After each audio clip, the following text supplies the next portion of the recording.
Olá, gente. Eu vou aproveitar uma pergunta que o Lucas fez para mim aqui e eu achei ela pertinente, porque essa, esse conceito de quantidade de movimento não é um conceito aí muito, parece meio estranho, parece que não faz muito sentido, né? Mas se vocês vão observar aqui que a gente já utilizou algo parecido no passado e a gente nem reclamou disso, né? Então vamos só pensar aqui um pouquinho. Ó. Vamos supor que eu tenho um bloquinho aqui, tá? Deixa eu explicitar. Então vamos supor que eu tenho aqui um bloquinho, esse bloquinho aqui, tá? E eu vou aplicar aqui uma força nesse bloquinho. Perdão, esse bloquinho já tem uma velocidade. Então deixa eu colocar aqui a velocidade dele. Chama de velocidade inicial aqui e aqui o vetor. Esse corpo, se não tiver atrito nem nada, ele vai continuar com essa velocidade para sempre, tá? Só deixar bonitinho. Mas aí eu vou fazer o seguinte, eu vou aplicar uma força aqui ó, no meu bloquinho. Quando eu aplico uma força, essa velocidade vai mudar. Ele vai ficar com uma velocidade agora aqui, final, enquanto eu estiver aplicando a força. É claro, se eu continuar aplicando aqui, vai ter uma outra velocidade, mas eu vou parar de observar o movimento disso daqui, eu só quero observar o movimento nesse trecho aqui, tá? Aí surge justamente o teorema do impulso. Isso aqui foi aplicado durante um certo ΔT, né? Obviamente também foi aplicado durante eu gosto de colocar assim, foi aplicado durante um ΔT e um ΔS aqui, tá? O teorema do impulso fala o seguinte, que impulso é igual a Q final menos Q inicial. Você fala, nossa, não faz sentido nenhum isso, misturar força com velocidade, etc. Mas olha, o que é um impulso? Impulso, a gente já... Vamos primeiro tirar esses vetores aqui, porque nesse exemplo que eu dei, está tudo na mesma direção. Então, se está tudo na mesma direção e sentido, os vetores aqui não vão fazer diferença nesse caso. Tá? Impulso é força multiplicado pelo tempo. E o que é a quantidade de movimento? É massa vezes V final menos massa vezes V inicial. Tá?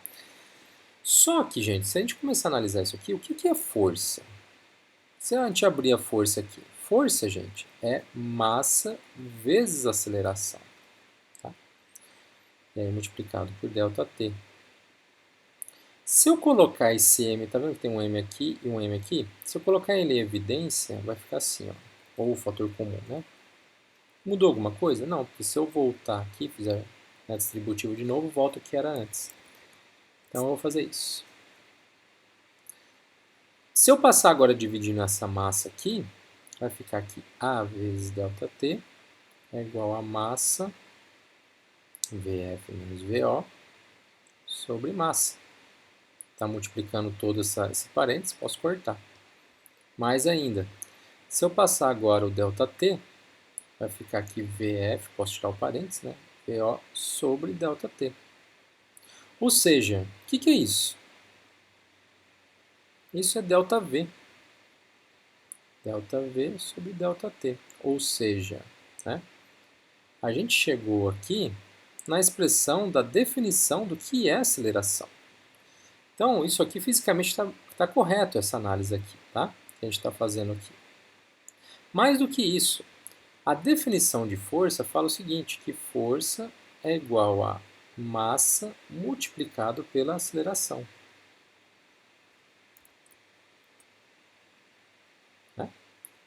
E quantidade de movimento? Quantidade de movimento é massa multiplicado pela velocidade. Então, a gente no passado já fez algo parecido. Ó. Como a gente não consegue aplicar uma aceleração num corpo sem eu ter um corpo, então a gente junta isso a uma massa e aplica aceleração na massa, que vai ser a definição de força.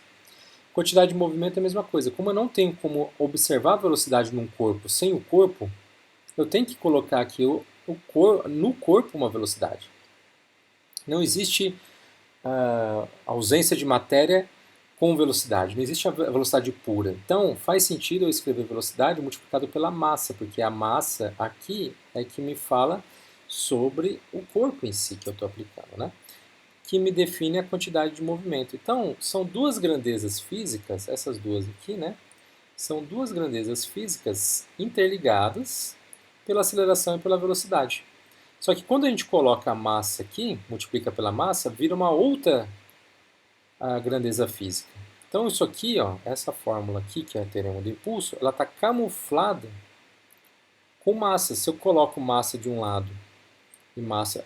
Se eu pego essa fórmula aqui, ó, coloco massa de um lado e multiplico A e massa do outro, vira o teorema do impulso.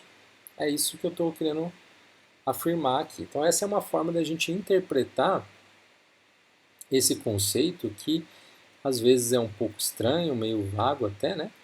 Mas que faz sentido. O que está acontecendo aqui? Deixa eu só voltar. Travou aqui, ficou com esse negócio aqui. Tá bom, gente? Espero então que tenha ficado claro aí o que é o teorema do impulso, tá?